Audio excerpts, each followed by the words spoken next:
पिछले 2 महीने से हमारे पड़ोस में ही इतना बड़ा युद्ध चल रहा है और भारत पर तो और भी गंभीर असर हुआ है। हमें इस चुनौती को स्वीकार करते हुए विदेशी मुद्रा को बचाना होगा। युद्ध के बाद विश्व की स्थिति और देश पर पड़ने वाले असर को देखते हुए मोदी जी की ये अपील अब राजनीतिक खींचतान का विषय बनी हुई है। पेट्रोल के कम इस्तेमाल को लेकर राजनीतिक हमले के बीच भाजपा नेताओं ने अब अपने काफिलों की गाड़ी कम की मांग उठी तो सबसे पहले प्रधानमंत्री नरेंद्र मोदी के काफिले की गाड़ी कम हुई और उसके बाद प्रदेश से भी नेताओं ने गाड़ी के काफिले कम करने की होड़ मच गई। मुख्यमंत्री विष्णुदेव साय, गाड़ी के काफिले कम। वित्त मंत्री ओपी चौधरी, गाड़ी के काफिले कम। सांसद ब्रजमोहन अग्रवाल, गाड़ी के काफिले कम। मंत्री रामविचार नेताम, गाड़ी के काफिले कम।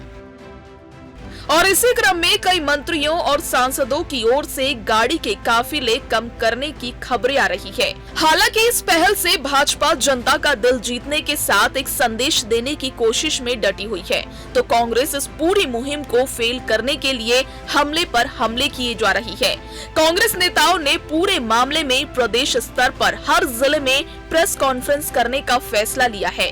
वहीं बड़े नेता दीपक बैज और भूपेश बघेल पीएम मोदी को लेकर प्रदेश के मुख्यमंत्री विष्णुदेव साय को आड़े हाथों ले रहे हैं कि डीजल पेट्रोल का उपयोग न कर कम करें तो रैली में फूक क्यों रहे भाई?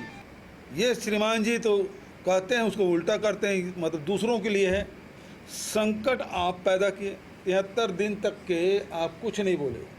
73 दिन तक के आप डीजल पेट्रोल गैस के बारे में देश के लोगों को अवगत नहीं कराए और उस संकट से किस प्रकार से निपटें उसके बारे में बोले नहीं। केवल आप चुनाव प्रचार कर रहे थे। 5 राज्यों के चुनाव प्रचार में आप कर रहे थे और उस समय आप एक शब्द नहीं बोले। आज स्थिति ये है कि ग्रामीण अंचलों में तो पेट्रोल टंकी पहले से खाली हो गया। अब तो रायपुर में भी 50% पेट्रोल पंप ड्राई हो चुका है। कह रहे हैं कि हमने कारकेड में कमी कर दी है। ओपी चौधरी जी बोल रहे हैं, हमारे राज्यपाल जी बोल रहे हैं, सब लोग बोल रहे हैं हम अपना कारकेड कम कर रहे हैं। सवाल इस बात का है कितना कम कर रहे हैं? पहले कितना था और कितना आपने छोड़ा? प्रधानमंत्री पिछले 2 महीने से 5 राज्यों के सिर्फ चुनावी सभा में चुनावी भाषण ही देते रहे, जबकि उनको पता था कि आने वाला समय में 1 से 1.5 महीने में पूरी देश में पेट्रोल डीजल और महंगाई चरम पर होगा। इसके लिए उन्होंने कोई एक्सरसाइज नहीं किया। इधर देश बीजेपी के मुद्दों को कांग्रेस जहां पर अलग राजनीतिक नजरिए से देख रही है, वहीं भाजपा के नेता विदेशी मुद्रा की बचत के प्रयासों में सबकी भागीदारी की अपील कर रहे हैं।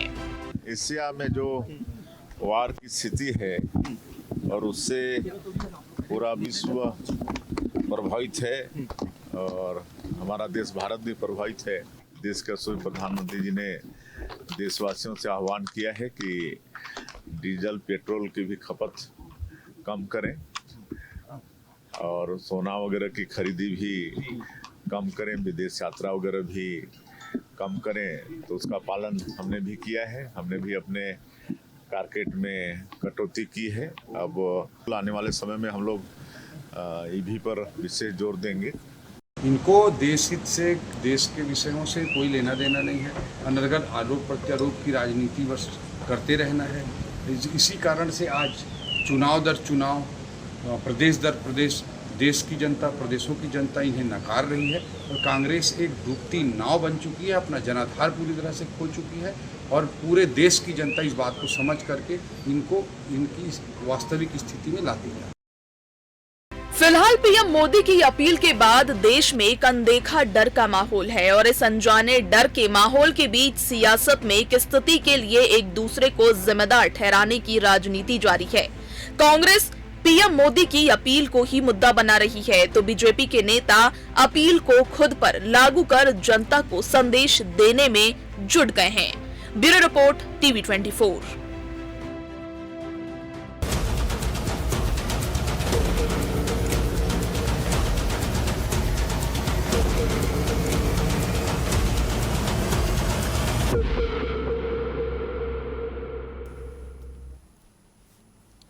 नमस्कार, मैं हूं मोहन तिवारी। आज के मुद्दे में आपका स्वागत है और आज का मुद्दा हमारा आधारित है उस बड़े मुद्दे पर जिसकी गूंज इस समय देश भर में सुनाई दे रही है और एक अनजाने डर से इस समय पूरे देशवासी घबराया हुआ है कि क्या हमारे देश में कोई आर्थिक संकट आने वाला है, क्योंकि प्रधानमंत्री नरेंद्र मोदी की जो अपील है वो ये दर्शाती है कि कहीं ना कहीं हमें अब अपनी आवश्यकताओं को सीमित करना होगा। और जब ये बात प्रधानमंत्री ने कही है तो इसके राजनीतिक मायने अलग अलग तरीके से निकाले जा रहे हैं और कांग्रेस के हाथ में तो जैसे बैठे बैठाए मुद्दा आ गया है और इसीलिए कांग्रेस इस पूरे मुद्दे पर अब सड़क पर उतरकर सियासत करती नजर आ रही है। ऐसे में अपील को सफल बनाने के लिए मंत्री मैदान में उतरे हैं और उन्होंने अपने काफिले की गाड़ी कम की है, लेकिन काफिले कम हुए हैं तो सियासत गर्म हो गई है। इसी पर आज चर्चा करते हैं। पहले मिल लेते हैं उन मेहमानों से जो इस चर्चा में हमारे साथ रहेंगे।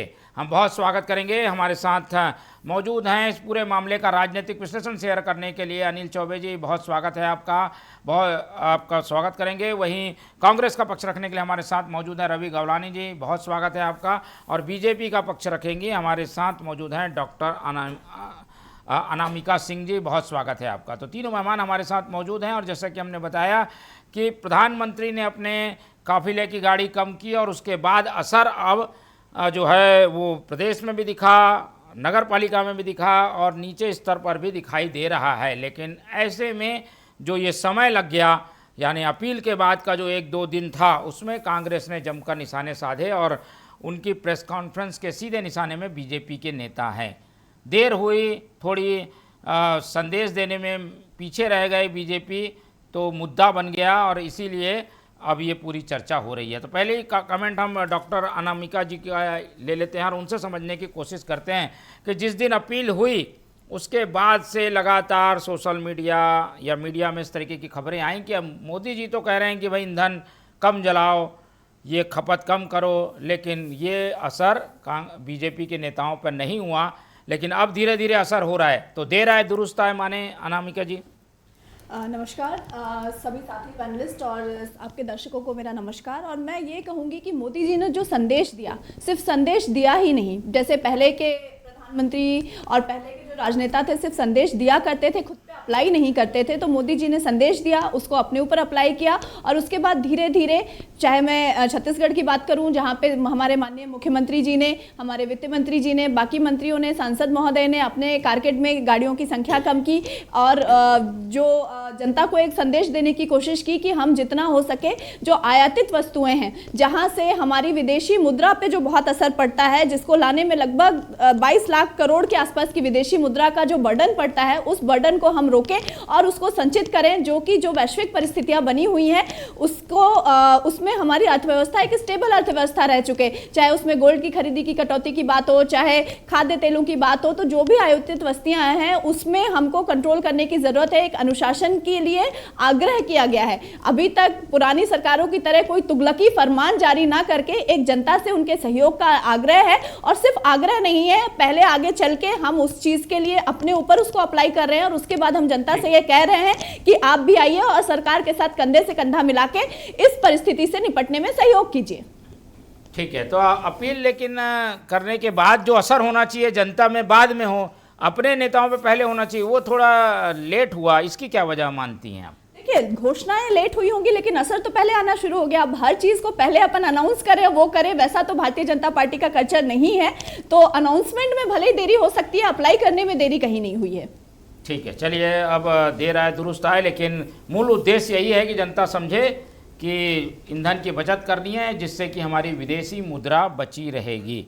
कांग्रेस की ओर चलते हैं और कांग्रेस को ऐसा क्यों लगता है कि ये ऐसा समय है कि इस पर राजनीति की जाए, क्योंकि ये पहली बार नहीं हो रहा है, कांग्रेस के शासनकाल में भी इस तरीके की अपीलें की गई थी। रवि जी, अब जब ये मोदी जी कह रहे हैं तो आप लोग विरोध में उतर आए हैं, इसकी क्या वजह है? देखिए मोहन जी, मोदी जी जो कह रहे हैं हम विरोध में उतर आए हैं, ऐसा नहीं है। 28 फरवरी से युद्ध चल रहा है। आज 70 दिन बाद मोदी जी को देशवासी याद आ रहे हैं। अभी तक कहाँ थे आप? चुनाव में व्यस्त हो गए थे। आपको लगा कि मुझे पहले बंगाल में ताकत लगानी है, पूरे देश के सारे मुख्यमंत्री, सारे काफिले, अभी आप कह रहे हो काफिले कम करो, पेट्रोल की खपत कम करो। आप मुझे बताइए मोदी जी, कितना पेट्रोल और डीजल जल गया बंगाल चुनाव में और बाकी असम और बाकी चुनाव में, तब देश के प्रधानमंत्री जी को यह याद नहीं आया कि मुझे ये चीजें करनी है, संकट आ चुका है। उसके बाद ही सारी अनाउंसमेंट हुई है चुनाव की, उसके बाद ही चुनाव की सारी तैयारियां शुरू हुई, जब 28 फरवरी से युद्ध चालू हो गया। इसीलिए कांग्रेस ये कह रही है कि चुनाव होने के बाद आपको याद क्यों आया, पहली बात। दूसरी बात, आपने अभी कहा पूरा देश घबराया हुआ है, देशवासी घबराए हुए हैं, किसी को समझ में नहीं आ रहा है आगे क्या होगा। आज आप मुझे ये बताइए, जब से युद्ध शुरू हुआ हर कोई पैनिक में है कि आगे क्या होगा, क्या स्थिति रहेगी, स्ट्रेट ऑफ हॉर्मुज बंद हो गया है। और उसके पहले तक हमारा देश, आप इतिहास उठाइए, हमारी संधि थी रशिया से, हम रशिया से पेट्रोल मंगाते थे, हमने इजराइल के साथ भी संधि रखी थी, हमने ईरान के साथ भी संधि रखी थी। लेकिन पिछले 12-13 वर्षों में जब से भारतीय जनता पार्टी की सरकार आई, इन्होंने फॉरेन पॉलिसी बदल दी। आप मुझे बताइए, क्या अमेरिका की फॉरेन पॉलिसी बदली है? क्या कोई दूसरे विदेश की फॉरेन पॉलिसी बदली है? फॉरेन पॉलिसी पार्टी का एक सब्जेक्ट नहीं होता है, वो देश का सब्जेक्ट होता है। लेकिन जब से मोदी सरकार आई, इसने फॉरेन पॉलिसी में छेड़ दिया, ईरान से दुश्मनी कर ली। नुकसान हुआ? मुझे आप बताइए, आज देश के प्रधानमंत्री जी ये कह रहे हैं कि पेट्रोल सीमित है, देश की महिलाओं को यह कह रहे हैं, देश की जनता को यह कह रहे हैं कि आप सोना मत खरीदिए। आप मुझे बताइए ये बातें क्यों आई? क्योंकि कहीं ना कहीं हमारी फॉरेन पॉलिसी पे इसका इफेक्ट आया है। तीसरी बात मैं कहूंगा, अभी हमारी बीजेपी की प्रवक्ता महोदया कह रही थी कि पहले के देश के प्रधानमंत्रियों ने कभी ऐसी अपील नहीं की। मैं उनको याद दिलाना चाहता हूं, 1964-65 के समय जब लाल बहादुर शास्त्री जी जब देश के प्रधानमंत्री थे, तो उन्होंने आह्वान किया था देश की जनता से कि एक टाइम का अनाज छोड़िए। लेकिन उन्होंने आह्वान कब किया? उन्होंने कहा कि मैंने पहले अपने पूरे परिवार को बुलाया और सबसे पहले मैंने अनाज छोड़ा और मैं 15 दिन प्रयास किया कि मैं रह सकता हूं कि नहीं, उसके बाद उन्होंने कहा। लेकिन मोदी जी के साथ क्या है? बंगाल चुनाव होते हैं, ये अनाउंसमेंट करते हैं और उसके बाद सोमनाथ चले जाते हैं और वहां रोड शो करते हैं। आप मुझे बताइए क्या प्रेसिडेंट सेट हो रहा है? आप खुद फॉलो नहीं कर रहे थे, आप देश की जनता को बोल दिए। और आज भी मोहन जी, कोई भी प्रदेश, मैं कह रहा हूं, पहले फरमान जारी होना चाहिए सारे अधिकारियों के लिए, पहले फरमान जारी होना चाहिए सारे मंत्रियों के लिए, सबको पहले छोड़वाना चाहिए, उसके बाद जनता से अपील करनी चाहिए। क्योंकि पहले सरकार तो अमल करे, आप पहले जनता से अपील करते हैं, जनता को पहले कहते हैं ये छोड़िए, फिर आप कहते हैं कि आपके लोग छोड़ना शुरू करेंगे। ये कैसी तरीका है? 2 दिन की देरी हुई, लेकिन अब तो सब आ गए लाइन में, सारे लोगों के नाम आ रहे हैं, काफिले कम हो रहे हैं। 2 दिन 70 दिन से ज्यादा की देरी हो गई है मोहन जी, कैसी बात कर रहे हैं? अब कांग्रेस क्या चाहती है? कांग्रेस क्या चाहती है? तीन अलग चीजें होती है। एक, पहले सारे अधिकारी सामने आते हैं, कहते हैं कि हमारे पास पर्याप्त ईंधन है, फिर उसके बाद चुनाव होता है, ईंधन बेतहाशा ईंधन बहाया जाता है, फिर उसके बाद देश के प्रधानमंत्री जी कहते हैं ईंधन की कमी है, फॉरेक्स रिजर्व्स की कमी है, ये हमको बचाना पड़ेगा। फिर दूसरी तरफ हरदीप सिंह पुरी जी आके कहते हैं ईंधन है। आप मुझे बताइए सरकार कहना क्या चाहती है? पहले स्पष्ट करे सरकार के पास है क्या, उसके बाद जनता से अपील करें। ठीक है, मैं ये कहूंगी कि बंगाल की जो झालमुड़ी की झाल है वो अभी कांग्रेस के मन से, दिमाग से, दिल से उतर नहीं पा रही है, इसीलिए घूम फिर के वो बंगाल पे पहुंच जाते हैं। बात यहाँ पे पेट्रोल, डीजल, सोने की हो रही है, जो वैश्विक स्थिति है, इन बंगाल से बाहर नहीं निकल पा रहे हैं। तो मैं इनको कुछ इनका इतिहास याद दिलाना चाहती हूँ। जो आपने इतिहास की बात की, तो ऐसा ही एक इतिहास है। अब भैया, मैंने आपकी बात मेरी बात बहुत शांति से सुननी चाहिए भैया, थोड़ा पेशेंस रखिए। अपन जो झालमुड़ी डला के गाड़ी चलानी पड़ेगी मोहन जी, बीजेपी तो झालमुड़ी पे ही रुक गई है। पेट्रोल डीजल के लिए जनता को आह्वान करे और सबको झालमुड़ी खिलाए। सारे ज्वेलर्स वाले अब झालमुड़ी खोलना शुरू कर देंगे। जो आप ज्वेलर्स की आज इतनी चिंता कर रहे हैं, 1967 में जब इंदिरा गांधी जी ने ये कह दिया था, 3 करोड़ से ज्यादा लोगों को मेरी बात, 1967 में जब इंदिरा गांधी ने ये कहा था कि आप सोना मत खरीदिए, एक एक्ट लागू कर दिया गया कि आप मैं अभी बात खत्म नहीं हुई है भैया, बिल्कुल नहीं, मेरे पास न्यूज़पेपर है, वो एआई टेम्पर्ड है। उसके बाद जब उन्होंने गोल्ड एक्ट जो जारी किया था उसमें यह कहा गया था कि आप सिर्फ ज्वेलरी खरीद सकते हैं, बिस्किट्स नहीं खरीद सकते, और एक पर्टिकुलर अमाउंट से ज्यादा अगर आप ज्वेलरी करेंगे तो भी उसमें आपके ऊपर कानूनी कार्रवाई की जाएगी। 2023 में मनमोहन सिंह की सरकार में भी यही बात कही गई कि आप गोल्ड नहीं खरीद सकते। उसके बाद पेट्रोल और पेट्रोल पंप्स को मैं ये कह रहा हूँ मोहन जी, एक मिनट आप सुन लीजिए।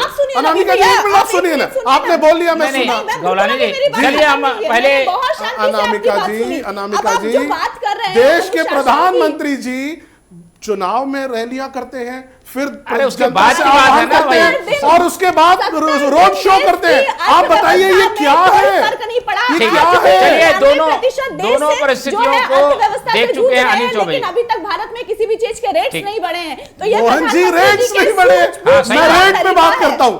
मैं आऊंगा, आप दोनों के पास आऊंगा। पहले चौबे जी को सुन लेते हैं। चौबे जी इंदिरा गांधी जी के समय के कार्यकाल को भी जान रहे हैं, मोदी जी के समय के कार्यकाल को भी देख रहे हैं। उस समय भी एक एक्ट लाया गया कि जो सोने के बिस्किट्स है, बुलियन है, वो नहीं खरीद सकते। वो परिस्थिति और आज की परिस्थिति को कैसे देखते हैं आप? मोहन भाई क्या है कि अभी कल की ही खबर है कि ये दोनों देश लड़ेंगे जरूर, क्योंकि वो मान नहीं रहा है, वो परमाणु हथियार लेके तैयार खड़ा है। तो ऐसा लग रहा है कि अगर मेरे को ऐसा लग रहा है कि 5-10 दिन में युद्ध शुरू हो जाएगा और ये युद्ध अब निर्णायक की स्थिति में जाएगा। इसमें सबसे ज़्यादा नुकसान होने वाला है इंफ्रास्ट्रक्चर को। वो इनके तेल कुएं उड़ा देंगे, वो जितने भी गलियारे हैं उनको उड़ा देंगे, मतलब टोटल इंफ्रास्ट्रक्चर पे ये बर्बाद करेंगे, तब जाके कहीं ये स्थिति बनेगी। तो इन इंफ्रास्ट्रक्चर को बनाने में कम से कम 1.5 साल लगेगा। तो हर देश को, पूरे विश्व के हर देश को चिंता है अपनी अपनी जनता की। तो अब ऐसा तो है नहीं कि 1 मिनट में कल से यहाँ पेट्रोल उत्पादन होने लगेगा। तो हर देश में मतलब सब करीब जितने भी देश प्रभावित हैं वहाँ की सरकारों ने इसी तरीके की अपील की है और वहाँ की जनता इसको मान भी रही है। वहाँ पर कोई कंट्रोवर्सी नहीं है। बहुत से हमने देखे प्रधानमंत्री मेट्रो में चले जा रहे हैं, कुछ टैक्सियाँ करके चले जा रहे हैं। तो वहाँ पर कमी तो हुई है लोगों जो प्रभावित है। अमेरिका प्रभावित नहीं है और ईरान तो ऐसा है कि वो तो मरने कटने पे बैठा, उसको तो कोई लेना देना नहीं है। तो अगर ये अपील की गई है और इससे अगर हमारे देश की जो मुद्रा है, विदेशी मुद्रा जिसको काफ़ी वो प्रभावित माना जाता है, कि अगर वो बच रही है, मान लो 4-8 महीने में 10 महीने में 1-आध लाख करोड़ रुपए अगर बचा लिया आपने विदेशी मुद्रा, तो ये एक अच्छी चीज़ है, इसमें उतना कंट्रोवर्सी नहीं होना चाहिए। अब रहा सवाल कि ये नेताओं का, सबसे ज़्यादा मैंने तो पिछले डिबेट में ही कहा था कि नेताओं को सबसे पहले अपना आईना के समान अपना कार्केट कम करके और जनता को बताना पड़ेगा, अधिकारियों को बताना पड़ेगा। उसमें थोड़ा लेट हो गया, इस पर कांग्रेस ने उसको पकड़ लिया है मामले को। तो अब नेताओं को या जितने भी सरकारी, अगर इस अपील का 1 महीने में ऑडिट भी होना चाहिए कि किस नेता ने कार्केट करने में कितना पेट्रोल डीजल बचाया, ये भी जनता के सामने आना चाहिए। अब स्थिति ये बनती जा रही है। तो जनता तो खैर कम कर ही दिया है जनता तो खैर अपना जेब देख के काम करेगी, उसको पता है कि स्थिति खराब होने वाली है। देरी तो नहीं हो गई ये अपील करने में? क्या लग रहा है आपको, जो बार बार जो मुद्दा उठ रहा है, देरी हुई है क्या कि सही समय में निर्णय हुआ है? नहीं, देरी थोड़ी तो हो गई है क्योंकि इलेक्शंस चल रहे थे इस बीच में, तो ये कुछ कर नहीं पाएंगे क्योंकि सबको अपनी अपनी सीट और वोट का वो झमेला रहता है। और उसमें तो जिस तरीके से जो भी संसाधन उपलब्ध थे या जो भी संसाधन थे वो सब लगते हैं उसमें, तो इलेक्शन के चक्कर में थोड़ा लेट हुए हैं। लेकिन ठीक है, अभी भी बहुत ज़्यादा लेट नहीं हुए हैं। स्थिति चूंकि ऐसा लग रहा था कि बीच में जब युद्ध विराम हुआ था तो ऐसा लग रहा था कि चलो सब शांति हो जाएगी, वो कुछ जहाज आने जाने लगे हैं। लेकिन अभी पिछले 1 सप्ताह से एक भी जहाज, ना डीजल का, ना पेट्रोल का, ना ग्रेन्स का, ना कपड़े का, कोई भी वहाँ से नहीं गुजरा है। और अब जो दूसरे वैकल्पिक रूट से आ रहे हैं जो भी, तो उनकी स्थिति बहुत बेकार है क्योंकि वो जहाँ 4 दिन की जगह पता चल रहा है 24 दिन लग रहे हैं, तो उस रूट पे कोई जाना नहीं चाह रहा है। तो अब स्थिति बहुत अब भयावह होती जा रही है। और अगर 2-4 दिन में ये जो युद्ध शुरू होगा तो ये युद्ध फिर बहुत लंबा विनाशकारी युद्ध होगा। ठीक है, चलिए अनामिका जी, अब ऐसी परिस्थिति में कदम तो उठाए जा रहे हैं, पर आपको कांग्रेस के हमले भी झेलने होंगे। विपक्ष तो बैठा ही है इंतजार में कि चूक हुई तो वो हमले करेगा और मुद्दा बन रहा है अब ये। कांग्रेस की जो प्रवृत्ति है कि हमको तो विरोध करना है, चाहे वो राष्ट्रीय हित का मुद्दा हो तो भी विरोध करना है, चाहे जनता के हित का मुद्दा हो, और जहां वैश्विक परिस्थितियां ऐसी हैं, मुझे लगता है कांग्रेस को आगे आके इसमें सहयोग करना चाहिए कि उनके नेता भी ये बोलें कि हम अपनी चीजों में कटौती करेंगे, हम भी इस संकट में आपके साथ खड़े हैं। लेकिन चाहे धारा 370 हो, चाहे ट्रिपल तलाक हो, चाहे आज का हम विषय ले लें, तो विरोध तो हम करेंगे, हम सड़क में उतर के विरोध करेंगे, हम जनता को गुमराह करेंगे। जो जनता खुद ही परेशान है, भ्रमित है, उसको सही रास्ता ना दिखा के उसको उसकी जो परेशानी है उसको कम ना करके हम उसको और पैनिक सिचुएशन को बढ़ाएंगे। तो ये तो विपक्ष का काम है और वो अपना काम बखूबी निभा रही है। लेकिन भारतीय जनता पार्टी और भारतीय जनता पार्टी का जो हर एक कार्यकर्ता है, मंत्री है, मुख्यमंत्री है, सबका सिर्फ एकमात्र टारगेट ये है कि हम अपनी विदेशी मुद्रा का संरक्षण करें, पैनिक जैसी कोई सिचुएशन ना बने, और जो हमारे देश का, जो हमारे प्रदेश की अर्थव्यवस्था है, उस पर कोई विशेष फर्क ना पड़े। ठीक है, फर्क ना पड़े, ये ज़्यादा महत्वपूर्ण है। और सकारात्मक विपक्ष की भूमिका क्यों नज़र नहीं आती गवलानी जी? एक ये कई मुद्दे हैं जिस पर राजनीति हो सकती है, इस पर सहमति हो जाती, सब लोग सहयोग करते, देश का ही फायदा है। मुझे मोहन जी 90 के दशक का ना एक गाना याद आ रहा है, उसमें ऋषि कपूर का गाना था, मैं देर करता नहीं देर हो जाती है। मोदी जी के साथ ऐसा ही है, वो देर कहां करते हैं, देर तो हो गई, क्योंकि बीच में बंगाल चुनाव जो आ गए। शायद अमेरिका को और ईरान को ये युद्ध बंगाल चुनाव के बाद करना था, तो शायद मोदी जी उसी समय बोल देते, लेकिन चुनाव ज्यादा जरूरी था, इसीलिए ये सारी जी 70 दिन टल गई। दूसरी बात, मोहन जी एक बात बताइए, राहुल गांधी जी ने बजट जब आया, बजट के टाइम ही ये बात कही थी, युद्ध हुआ नहीं उस समय, मेरी बात समझिएगा, उस समय बजट के टाइम ही उन्होंने बात कही थी कि वैश्विक स्थिति बदलती हुई दिख रही है, कहीं ना कहीं चीजें खराब हो सकती है। निर्मला सीतारमण जी के बजट में कहीं भी प्रावधान नहीं था, आप रिकॉर्ड में ये चीज उठा करके देख लीजिए, और धीरे से स्थिति बदल गई। मैं ये कहना चाह रहा हूं कि बीजेपी ने हर बार इन चीजों को टाला है। कोविड की टाइम की भी बात हो तो उस समय भी राहुल गांधी जी ने कहा था कि देखिए बहुत बड़ी एक तकलीफ आने वाली है, महामारी बढ़ रही है, इस पे हमको पहले ही नियंत्रण करना चाहिए। गवर्नमेंट ने कंट्रोल नहीं किया, जनता सड़कों से, वो कर्नाटक से लेकर के बिहार तक के पैदल गई है, मोदी जी को कोई फर्क नहीं पड़ा। मैं ये कह रहा हूं, इनका पहला एजेंडा रहता है चुनाव जीतना, पहला के बाद दूसरा एजेंडा रहता है ध्रुवीकरण करना, जनता तीसरे और चौथे नंबर पर आती है। मोहन जी, भारतीय जनता पार्टी के इस निर्णय पर हम राजनीति नहीं करना चाहते, लेकिन इनके करनी और कथनी में विरोधाभास दिखता है। एक तरफ जनता को कहते हैं पेट्रोल यूज मत करो, मेरे को बताओ Mohan ji, work from home, अभी एक मिनट, प्रधानमंत्री जी ने कहा ना वर्क फ्रॉम होम, बोला कि नहीं बोला? आप मुझे बताइए, बीजेपी की कार्यकारिणी की बैठक डिजिटली क्यों नहीं हो रही है? इनको डिजिटली करनी चाहिए ना, सारी मीटिंग डिजिटल करें। ये लोग कार्यकारिणी की बैठक पूरे प्रदेश के लोगों को बुला रहे हैं। मोहन जी एक सेकंड, एक मिनट,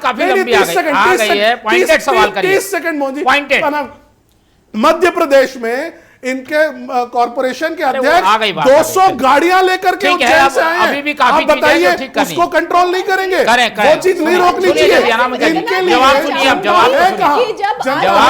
जब बजट हम प्रस्तुत कर रहे थे और हमने भविष्यवाणी कर दी थी, तो उस भविष्यवाणी से लेके अभी तक के कांग्रेस ने अपनी कितनी चीजों में कटौती कर ली, और जितने इलेक्शन 5 राज्यों के हमने भी लड़े हैं, सरकार इनकी, उसमें भी कटौती हम करेंगे। आप बिल्कुल मत कीजिए, आज भी अनामिका जी कैसी बात कर रही है? सरकार आपकी कहां कटौती करना है वो आपका काम, हम कैसे करेंगे कटौती? सरकार अपना संदेश दे रही है, आप कुछ नहीं कर सकते, तो पैनिक तो मत करिए। अगर आप तो खुद बोल रहे हैं कि हम कुछ नहीं कर सकते, तो आप पैनिक मत कीजिए, आप पैनिक मत क्रिएट कीजिए। मोहन जी, पैनिक प्रधानमंत्री जी के बोलने के बाद हुआ है। अच्छा, मतलब हम कैसे पैनिक किए? अगर जनता को संदेश हमने क्या पैनिक किया? क्रिएट करना होता है। कभी आप वरिष्ठ पत्रकार बैठे हैं, ये बताएं। गवलानी जी, आप ये कह रहे हैं कि बजट के समय सारी चीजें कर देनी थी, और अब आप कर दे रहे हैं तो कह रहे हैं कि पैनिक फैला दिया। कोविड में जो भारत देश है उसने एक उदाहरण प्रस्तुत किया है, और जो वैक्सीन बना के अपने देशों से ज्यादा पड़ोसी देशों को भी सहयोग किया है। अनिल जी को सुन लेते हैं। प्रधानमंत्री जी को 140 करोड़ लोगों को तो देख लो, पड़ोसियों की बात कर रहे हैं। अब ये परिस्थितियां बनी हुई है। चौबे जी आपकी क्या सलाह है, कैसे हो गई ये? 140 करोड़ लोगों को छोड़ के पड़ोसियों की बात कर रहे हैं। ठीक है, चलिए, आ गई बात, आ गई दोनों की। इस राजनीति में हम कहाँ देख पा रहे हैं देश की स्थिति को? अब कहाँ जाते दिख रहा है? क्या हमें और ज़्यादा प्रतिबंध लगाने की ज़रूरत होगी? क्या कड़े कानून बनाने होंगे क्या? देखिए, अगर ये युद्ध शुरू होता है तो प्रतिबंध निश्चित लगेंगे, राशनिंग होगी पेट्रोल की, डीजल की, सब चीज़ों की, और वो करना पड़ेगा, नहीं तो स्थिति बहुत गंभीर हो जाएगी, क्योंकि ये लंबा चलने वाला है। और मेरा ये मानना है कि अगर अभी भी, जैसे आज भी अगर बंद हो जाता है ना, तो भी उसको वो सामान्य होने में कम से कम 6 महीने लगेंगे। तो 6-7 महीने का राशन लेके हमको चलना पड़ेगा। इसमें कोई राजनीति नहीं होना चाहिए। इसमें सभी को, ये कोई, उन्होंने ये नहीं कहा कि आप ऐसा मत करो वैसा मत करो, सबको उन्होंने कहा है कि भाई फिजूल खर्ची मत करो, चाहे वो नेता हो, चाहे मंत्री हो, चाहे अधिकारी हो, चाहे जनता हो।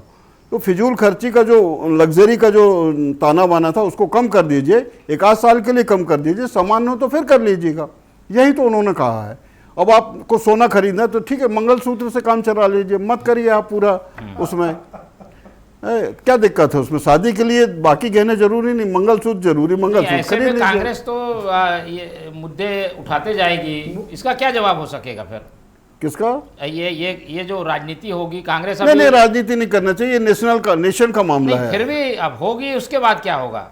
क्या इसी तरीके से लड़ते देखते रहेंगे हम? देखिए, मामला तो तब दिक्कत में फंसेगा जिस दिन ये लाइन लग जाएगी पेट्रोल डीजल की, उसमें पेट्रोल पंपों में, गैस में लाइन लग जाएगी, शुरुआत तब जाके समझ में आएगा कि मोदी जी क्या कह रहे थे। यहाँ पे सिचुएशन जितनी खराब नहीं है जितनी बाकी देशों में खराब है। हमने उस अर्थव्यवस्था आप लोग हर बार बाकी देशों में क्यों जाते हो? जब कोई कौन से देश की जनसंख्या 140 करोड़ है और रशिया से पेट्रोल लेना क्यों बंद हुआ? परिस्थिति नहीं, रशिया से पेट्रोल विपरीत परिस्थितियों में जाके क्यों डोनाल्ड ट्रंप के पास सरेंडर हो गया? क्यों डोनाल्ड ट्रंप के पास करोड़ बीजेपी रुपए जा ऑयल करके फंड का सरेंडर कर्जा कर गई? चुकाने के क्यों बाद सरेंडर हो गई? पार्टी ने क्यों आपके बंद किया ऑयल गया? फंड के चक्रव्यूह से जनता को बाहर निकाला, मोहन जी, और जो आपने रातों रशिया रात से 8 रुपए पेट्रोल रेट लेना बढ़ाए क्यों थे, बंद हुआ? उस प्रेशर को कम किया। जी बता, रशिया से पेट्रोल खरीदना इसलिए बंद हुआ कि जो रशिया सुविधा दे रही थी उसमें हमको पेट्रोल सस्ता पड़ रहा था, उसने वो सुविधा बंद कर दी। तो वो एक निश्चित टाइम के लिए थी, लंबा नहीं था। जब उसने बंद की, फरमान निकलता है व्हाइट हाउस से कि आप 1 महीने तक रशिया से पेट्रोल ले सकते हैं, हम आपको 1 महीने की सैंक्शंस की छूट दे रहे हैं। उसके बाद मुझे बताइए, नहीं ये क्या है? हमारी इतनी अच्छी हमारी पॉलिसी थी रशिया से, हमने रशिया से अपनी पॉलिसी को कंटिन्यू क्यों नहीं किया? आज भारत सरकार विदेश नीति में फेल होती हुई नजर आ रही है। भारत सरकार विदेश नीति में फेल होती हुई नजर आ रही है। कौन फेल हुआ, कौन पास हुआ, इसके लिए इंतजार करना होगा, काफी समय लगेगा, लेकिन अपनी जिम्मेदारी हम सबको निभानी होगी। बचत की अपील हुई है तो हर नागरिक की जिम्मेदारी है, उसमें कांग्रेस भी शामिल है, कि देश के इस काम में आप सभी सहयोग करें। तो हम भी सहयोग करेंगे तो देश आगे बढ़ेगा। राजनीति इस पर नहीं होनी चाहिए, लेकिन राजनीति है कि मानती नहीं, जो लगातार जारी है। चर्चा के लिए समय इतना ही है। इस चर्चा में हमारे साथ अनिल चौबे जी जुड़े, उनका धन्यवाद। रवि गवलानी जी ने समय दिया, उनका धन्यवाद। और डॉक्टर अनामिका हमारे साथ बनी रही, उनका बहुत बहुत धन्यवाद। तो तीनों मेहमानों को धन्यवाद कहते हुए आज की चर्चा यहीं खत्म करते हैं और आप लोग से रखते हैं उम्मीद कि आप लोग देखते रहेंगे TV24। रखिए अपना बहुत ख्याल। नमस्कार।